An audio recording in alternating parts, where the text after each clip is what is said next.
Carney promised strength. He promised leverage against Donald Trump.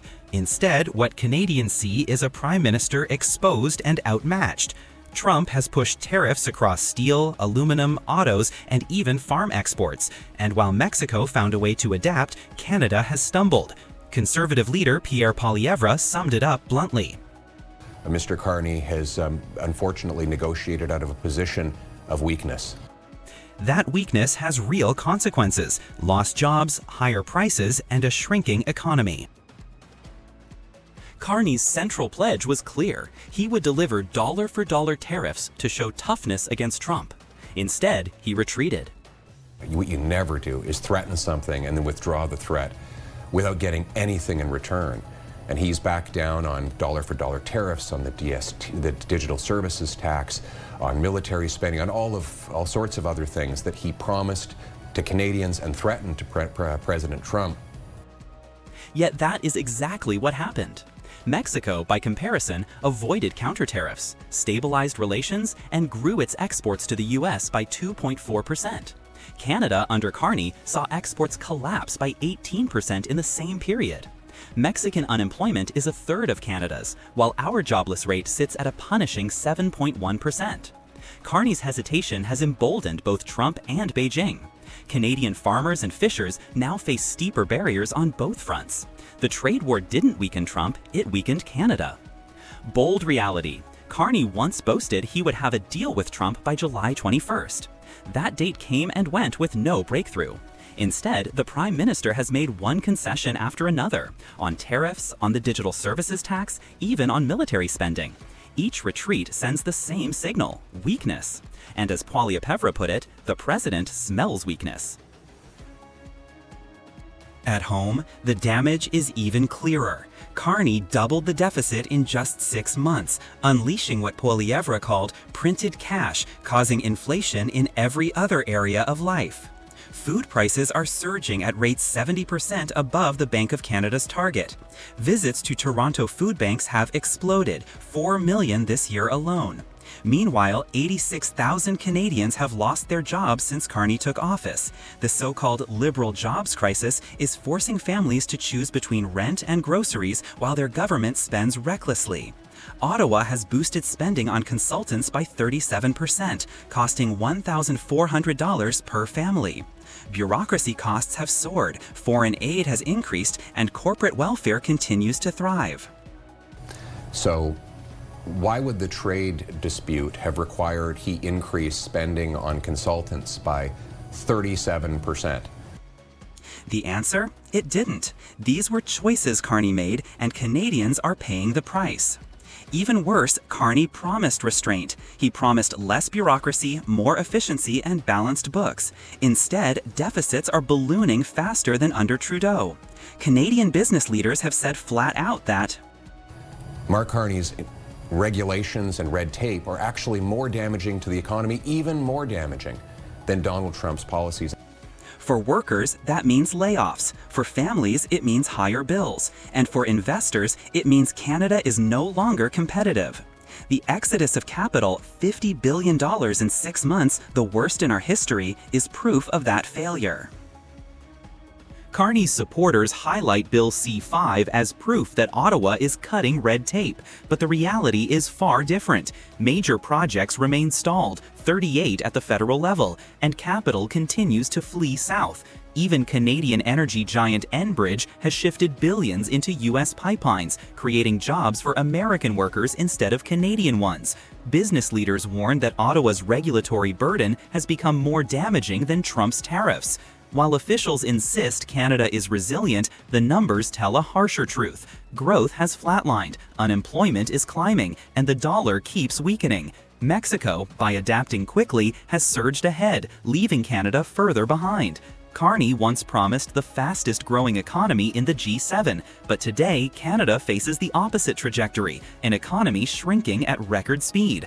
Unless there is a decisive course correction, these failures will push the country deeper into decline. The collapse is not ending, it is only beginning. Increase. We're going to bring it from 25% to 50%, the tariffs on steel into the United States of America. Tariffs. we know fully it's going to impact workers on both sides of the borders. Trump has basically thrown our supply system and economies into chaos. Trump's steel and aluminum tariffs strike at the heart of Canada's industry, and Carney opened the door for Washington by pulling back retaliation. These metals are not minor commodities. They are the backbone of Canadian manufacturing, feeding auto plants in Ontario, aerospace in Quebec, and infrastructure projects nationwide. For months, Ottawa promised to stand firm. Then, Carney shifted course. A wide swath of Canada's retaliatory tariffs slapped on U.S. goods will be eliminated. But the Prime Minister says those on steel, aluminum, and autos will remain. His government removed most counter-tariffs on U.S. goods, while keeping only steel, aluminum, and autos under retaliation. He called it strategic patience, but to Canadians, it looked like retreat. Washington quickly labeled the move constructive. Trade Minister Dominic LeBlanc was hosted in Washington by Commerce Secretary Howard Lutnick for a 90-minute session. It was cordial, even described as productive, yet it produced no concrete concessions. Prices at home continued climbing. Workers saw no relief. Trump still controlled the pace, while Canada waited for outcomes that never came. By narrowing retaliation, Ottawa showed it was willing to absorb punishment while hoping for movement from Washington that remained elusive. With no breakthrough in the U.S. Capitol, Carney turned to Europe. He stood beside leaders in Berlin, Warsaw, and Riga, promising submarine contracts, critical mineral partnerships, and an expanded military presence in Latvia. The images played well on television, but at home, the crisis was plain. Steel and aluminum tariffs choking Canadian industries. Europe may one day buy more Canadian exports, but long-term promises do not pay today's bills. Even conservative commentators pointed out the gap. Activity is not achievement. Summits and declarations may fill schedules, but they do not cover mortgage payments in Hamilton. They do not save shifts in Sault Ste. Marie, and they do not keep smelters alive in Saguenay. Trump sees this clearly. Each handshake in Europe signals to him that Ottawa is chasing optics, while the real fight remains unresolved. For Trump, that means Canada is drifting, not defending. Since steel tariffs between Canada and the U.S. came into effect, this Quebec food can maker has seen its sales more than double. The economic toll is already visible. In Quebec, the food can sector has suddenly become a lifeline because American inputs are too expensive.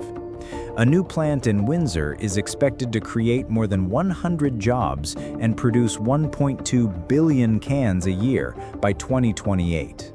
But experts warn the payback period for such investments can stretch 8 to 10 years. Building a plant is always a challenge because you have to know what will be the payback period for your investment, and so usually payback periods are at least 8 to 10 years. That does little for workers who need stability now. Ontario's auto sector faces higher costs for steel frames and aluminum parts, squeezing every step from stamping to assembly. Municipalities are struggling to replace essential equipment. Reports highlight fire trucks built with U.S. steel that now cost millions more and take years to deliver. Statistics Canada notes Windsor unemployment remains above 10%, among the highest in Canada. Quebec's aluminum producers warn about layoffs if tariffs persist. These are not abstract numbers. They are paychecks, mortgages, and grocery bills. Add a weakened Canadian dollar, and the burden grows heavier. Families feel the squeeze each month, while Ottawa insists on patience. Donald Trump thrives on unpredictability. One day he praises Carney as a friend, the next he threatens to tighten the screws further. By pulling back most counter-tariffs while keeping only a narrow list, Carney handed him the advantage. Ottawa claims Canada still holds many cards, But the first card played was retreat, and that message matters. It tells Trump that Canada will endure economic pain without forcing concessions in return. Steel and aluminum were supposed to be pillars of the Canadian economy.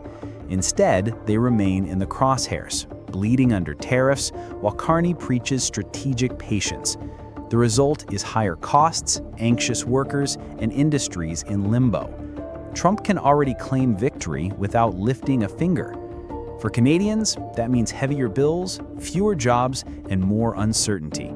And the harsh reality is this: if Ottawa calls this patience, then the battle still ahead could be far more punishing. As the trade war drags on, Canadian workers are feeling the fallout. From manufacturing to transportation, industries hit hardest by tariffs are also getting hit hard by job losses. I think employers, businesses in general, they're very concerned about the uncertainty that we're facing. Companies are so much slower to hire. Canada is staring at its worst jobs crisis since the pandemic, and the numbers speak for themselves. In August alone, the economy lost 66,000 jobs. The unemployment rate spiked to 7.1%, the highest level since 2016 outside of COVID. Ottawa tried to spin it as a bump in the road, but for Canadian families, this is not just a statistic. It is the mortgage they can't pay, the food they can't afford, and the future they now fear. Mark Carney promised stability in the face of tariffs. What he delivered instead is a collapse in confidence, a surge in layoffs, and a labor market bleeding red. This is not leadership. It is damage control dressed up as optimism. The real driver behind this pain is Trump's tariff wall. Carney had months to prepare, yet his response left Canadian industries exposed. Windsor, once the beating heart of auto manufacturing, now suffers an unemployment rate above 11%. Oshawa stands at 9%. General Motors cut shifts and suppliers followed, with hundreds shown the door. We heard it directly from local voices. They have a fight on their hands.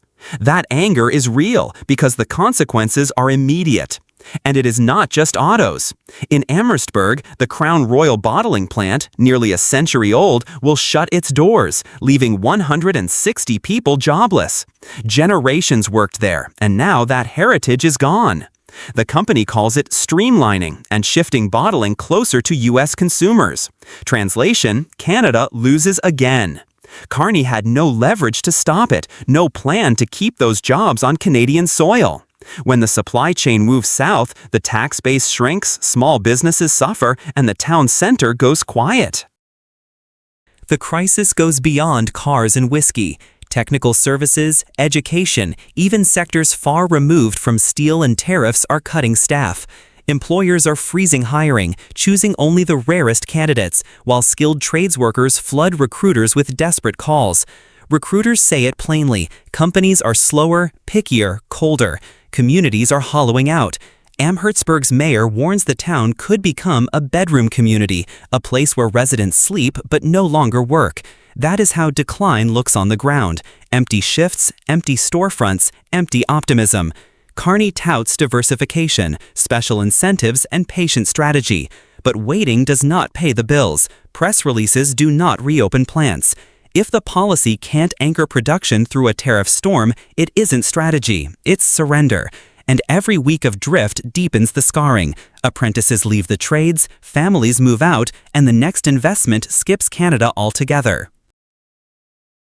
Now the Bank of Canada is weighing an interest rate cut, hoping to soften the blow. That is not a plan. It is a Band-Aid on an industrial wound. Meanwhile, Trump dictates the rules, raising tariffs, moving factories, forcing corporations to shift operations south.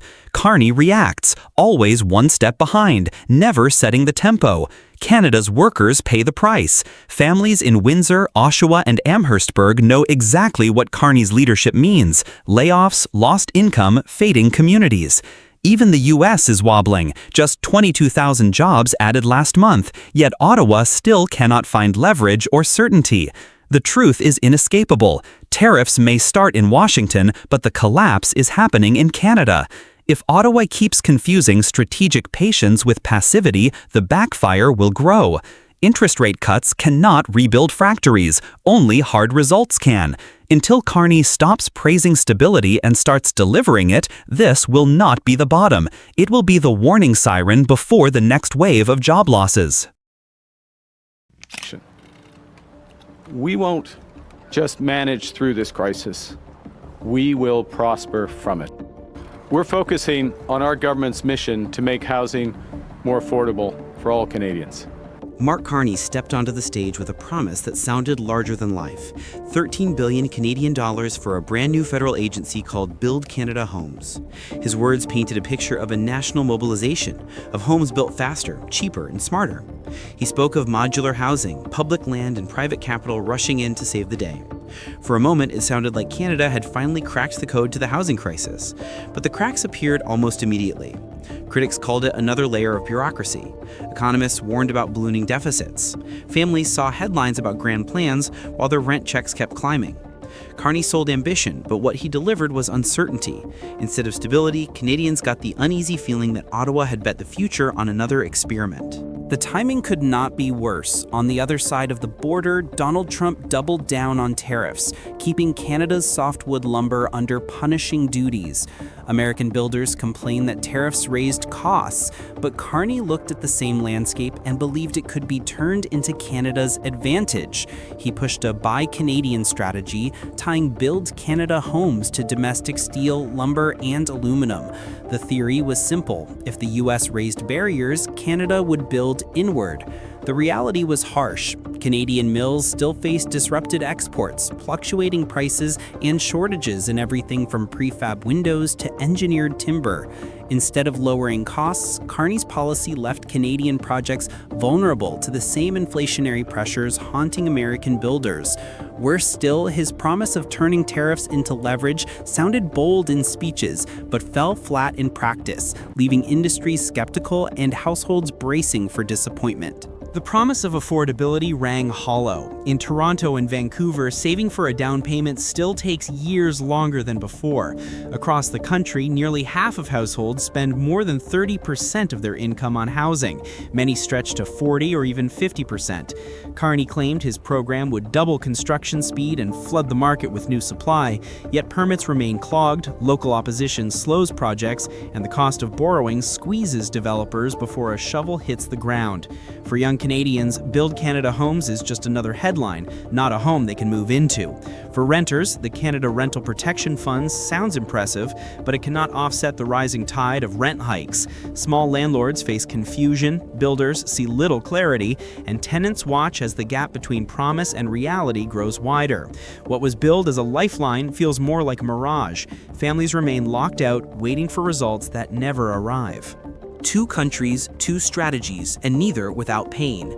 Trump wields tariffs as a blunt instrument, forcing allies and rivals alike to bend under pressure. Carney counters with massive public spending and a new agency designed to command the housing sector. Yet the contrast is stark. America's tariffs raise costs, but also serve as bargaining chips in global trade. Canada's Build Canada Homes raises expectations, raises deficits, and risks proving that government promises cannot outpace market reality. If Carney fails to deliver fast, his policy will not just be remembered as expensive, it will be remembered as the moment Canadians realized that their government had no real plan. The backfire is already visible: higher costs, deeper frustration, and a political gamble that could define Carney's tenure. And the warning is clear. For Canadians waiting for affordable homes, the worst may still be ahead.